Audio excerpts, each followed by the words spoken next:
Next, I'd like to introduce Mr. Mike Tulee. Mike is the Executive Director of the United Indians of All Tribes Foundation and Daybreak Star. UIATF was founded by Mr. Bernie Whitebear, an original board member of the Friends of Discovery Park.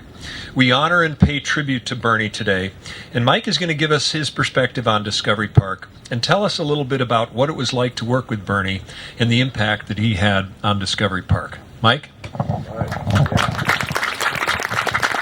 Thank you, Phil.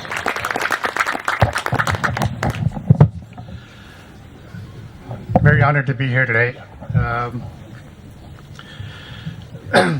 Wonderful 50 years have gone by. Certainly 50 more years is going to go in a flash, but I expect it to be a very powerful legacy going forward. As Phil indicated, it was a very wonderful kind of ongoing process that we're going through. Starting in 1970, actually, albeit it was a rocky start between Discovery Park, and United Indians and the City of Seattle. But over those 50 years, things have really blossomed in a great way, and it's something United Indians greatly appreciates, and we expect that to continue so.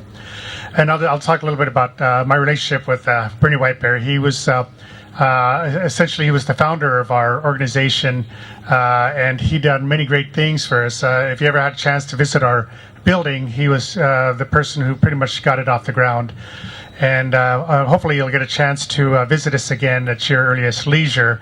We've made many adjustments and modifications thanks to Liz Berry. I think Liz Berry is here. Can you raise your hand, Liz? Liz Berry, give her a round of applause.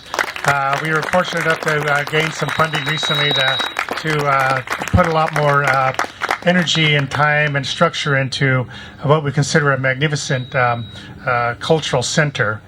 And it's things like that. It means a lot to us at the Innisfil Park, and I really would encourage you to be a part of it if you can. So getting back to my story with Bernie, I got out of the military in the mid-'80s, and it was really a very curious time for me. I didn't know much about Seattle, poor reservation boy from eastern Washington.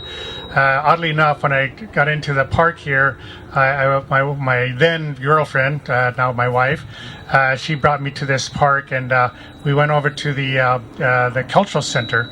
And one of the first individuals we seen was this fellow, small in stature, in front of the fireplace, cooking some salmon. And me, I had short hair like I do now. And he, right off the bat, he rather engaged me rather rapidly. And he only knew me about 2 minutes. And he says, "Hey, do you want a job?" And I was quite taken aback, but very, very quite intrigued and very encouraged. Well, fast forward, 37 years later, I'm now the executive director. Very fortunate because of the pattern set forth by Bernie.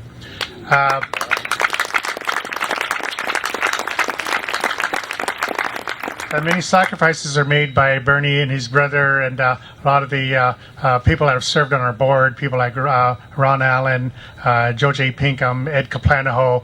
People like that have made a lot of very important decisions that have helped United Indians prosper over the years. And because of those wonderful decisions they've been making, we're still able to make a lot of progress. We're now a staff of about 100 employees, and we have, I'm not sure if we get to.